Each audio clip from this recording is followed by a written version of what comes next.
Mastering Poetry by Sarah Thorne, Part 3.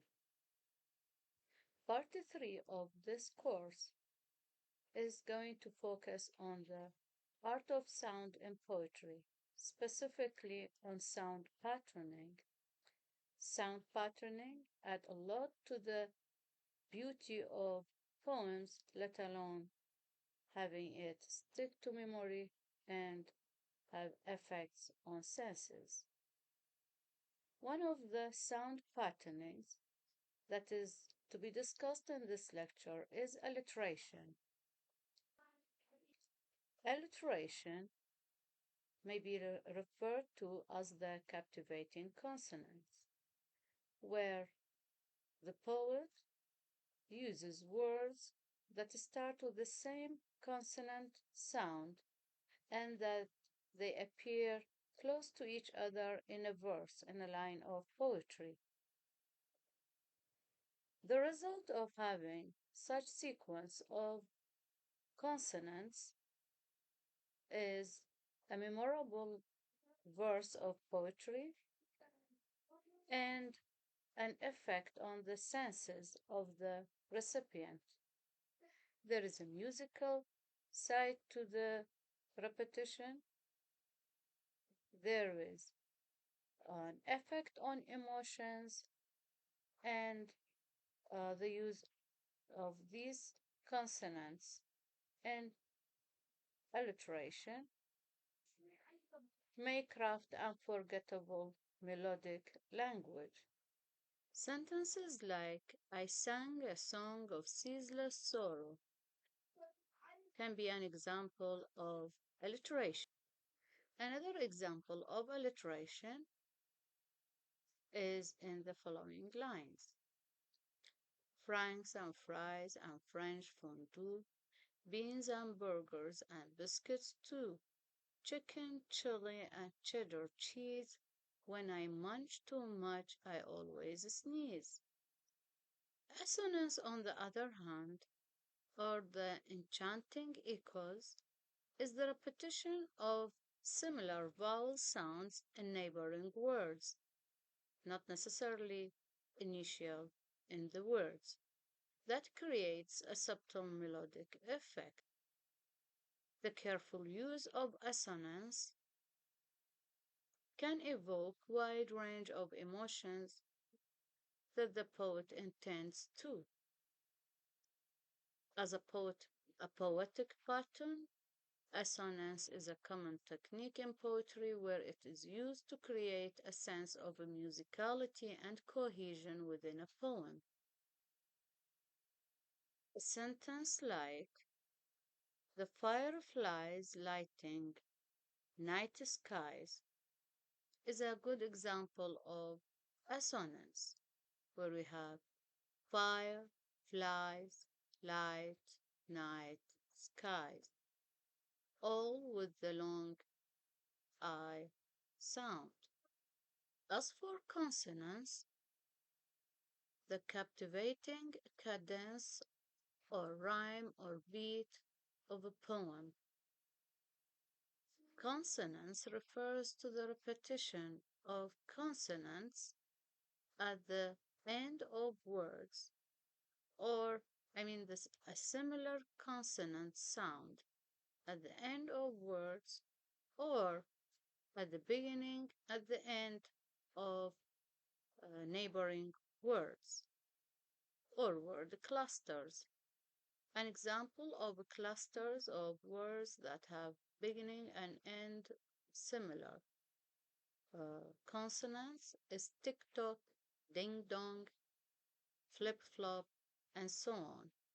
Other examples of consonants in such a sentence, on a proud round cloud in a white high night. In such a sentence, we have the sound D at the end of each of the words proud round cloud. This kind of repetition may give special feeling to the reader. Now we come to onomatopoeia. onomatopoeia is the sounds of language. It serves different uses where it is mimicking nature, sensory stimulation, expanding expressions, and playful possibilities in the poem. Examples of onomatopoeia can be animal sounds like hiss, moo, cow, or mechanical sounds like click, clang, buzz, or impact sounds like smack, boom, thump. Onomatopoeia is a fun and creative way in adding expressions to poems. Natural sounds that are onomatopoeia. Onomatopoeia of natural sounds may be in words like splash, drip, rustle, or vocal sounds like murmur, growl, whine. Now that we finished with sound patterning, we come to imagery.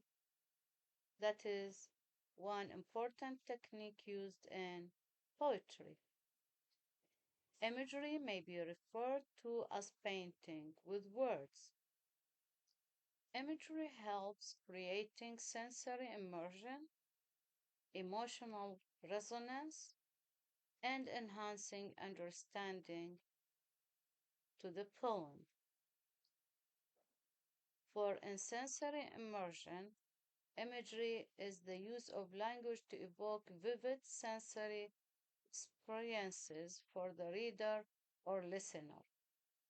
On the other hand, effective imagery not only creates a sensory experience but also taps into the reader's emotions, evoking a range of feelings and responses. The vivid description of a sunset, for example, can stir feelings of wonder and tranquility, while the depiction of a raging storm can elicit a sense of fear and foreboding.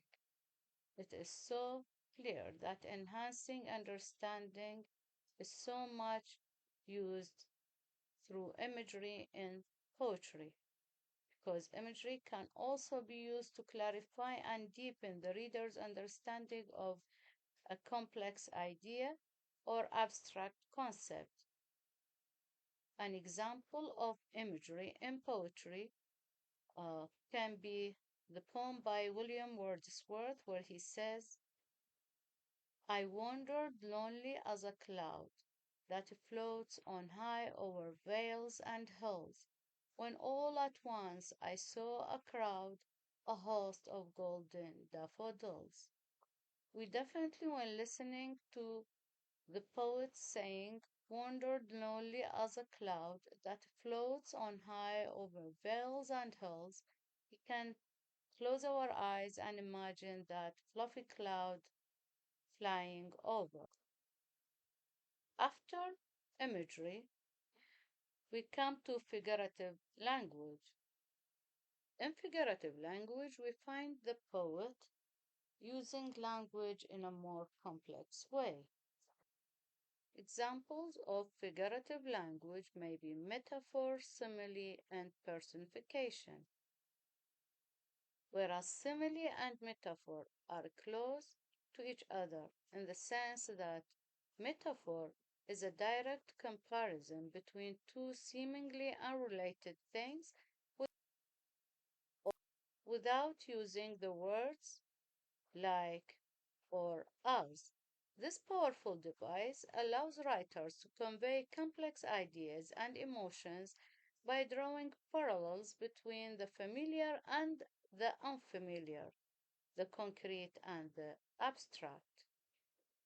For example, when talking about the bravery of someone, instead of describing how brave he is or she is, we can say he is a lion.